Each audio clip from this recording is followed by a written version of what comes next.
Kokios garsios žvaigždės stebėjo renginį UTMA 18? Kas yra geriausias Sabrina Carpenter draugas? Kaip grupė BTS į savo naują muziką įtraukė kultūrinį paveldą? Visa tai naujame Niekas niekam video dabar.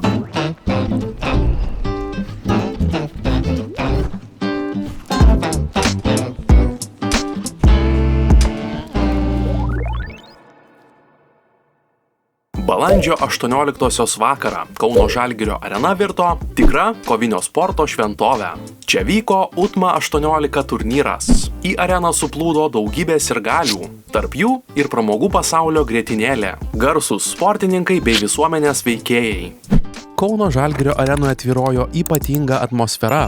Į UTMA ringą žengė Sergejus Maslobojevas, kuris bandė įveikti priešininką Igną Pauliukevičių. Tribūnose buvo galima išvysti ryškiausias Lietuvos pramogų pasaulio žvaigždes, nuo muzikos pasaulio atstovų iki nuomonės formuotojų. Kovas stebėjo Karolina Meskino, didžėjus Jonas Nainys, Benas Lastauskas, Markas Žukauskas, Jonas Mačiulis, Oksana Pikul bei kiti. Pasirodžius pirmosioms kovoms, prieš pagrindines buvo paskelbta pertrauka, kurios metu scenoje pasirodė atlikėja Beatrice. Scenoje atlikusi kelias savo populiariausias dainas, ji papildė sportinę renginio atmosferą. Iš viso turnyre įvyko 15 aukščiausio lygio kovų. Be jau išvardintų Lietuvos kovinio sporto žvaigždžių, ringe taip pat kovojo Dominykas Dirkstys, Naglis Kanišauskas ir dar daugelis kitų. UTMA 19 įvyks šių metų rugsėjo 26 dieną, kur savo jėgas ringe išbandys Sergejus Maslobojevas ir Dominykas Dirkstys.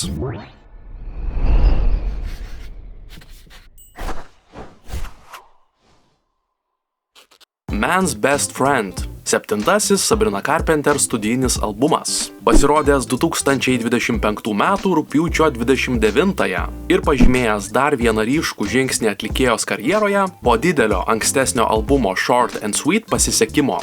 Albume dainininkė toliau plėtoja savo atpažįstamą lengvo popso, švelnaus roko ir ironiškų tekstų derinį, o pagrindinis singlas Manchild dar prieš albumo pasirodymą sulaukė didelio klausytojų dėmesio.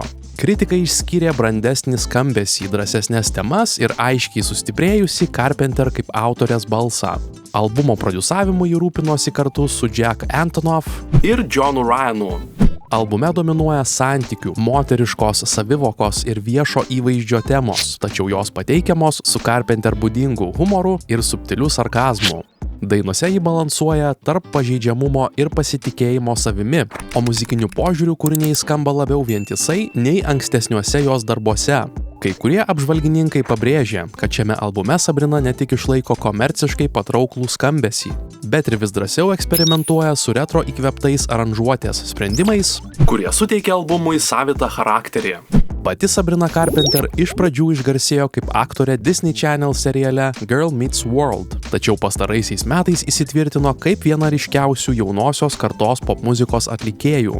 Gimusi 1999 metais Pensilvanijoje, ji savo karjerą nuosekliai kūrė pereidama nuo televizijos prie muzikos, kol tapo tarptautinė popkultūros figūra.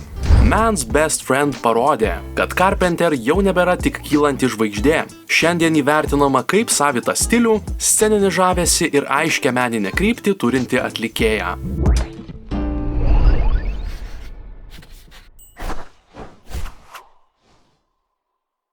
Arirang šių metų kovo 20-ąją išleistas jau 10. grupės BTS studijinis albumas. Ir tai pirmasis albumas nuo tada, kai jie padarė pertrauką, kad kiekvienas narys atliktų karinę tarnybą. BTS – pietų korėjiečių K-pop grupė, sudaryta iš 7 narių – RM, Jin, Suga, J-Hope, Jimin, V ir Jungkook, susikūrusi dar 2013 metais. Per dešimtmetį grupė tapo pasaulinė popkultūros jėga, žinoma dėl stiprių choreografijų, asmeniškų tekstų ir aktyvaus ryšio su gerbėjais, dar vadinamais ARMY. Grupės muzika apima hip-hopą, popsą, R&B ir elektroniką, o nariai aktyviai dalyvauja dainų kūrime ir prodiusavime, kas jų įrašams suteikia autentiškumo. Albumas Arirang pristato BTS kaip kolektyvą, ieškantį ryšio su korėjiečių kultūriniu paveldu. Jame dera tradicinės Arirang motyvo melodinės linijos ir instrumentai su moderniais pop elektronikos aranžavimais. Dainų temose jaučiamas identiteto, namų ilgesio ir kartų ryšio motyvas. Vokaliniai ir repo segmentai pabrėžia emocinį introspektyvumą, o produkcija stengiasi subalansuoti etninį autentiškumą su tarptautiniu patrauklumu. Albumo priėmimas buvo ryškus. Kritikai gyrė drąsų kultūrinį derinimą ir grupės gebėjimą perteikti tradiciją šiuolaikiniai auditorijai, o gerbėjai vertino emocingumą bei sceninę atlikimo viziją. Komerciškai albumas sustiprino BTS statusą globalioje scenoje ir paskatino platesnį susidomėjimą korėjietiškais muzikiniais motyvais tarp tarptautinės publikos. Siekdami reklamuoti albumą, BTS pradėjo Arirang World Tour, kuris numatytas nuo šių metų balandžio iki kitų metų kovo mėnesio.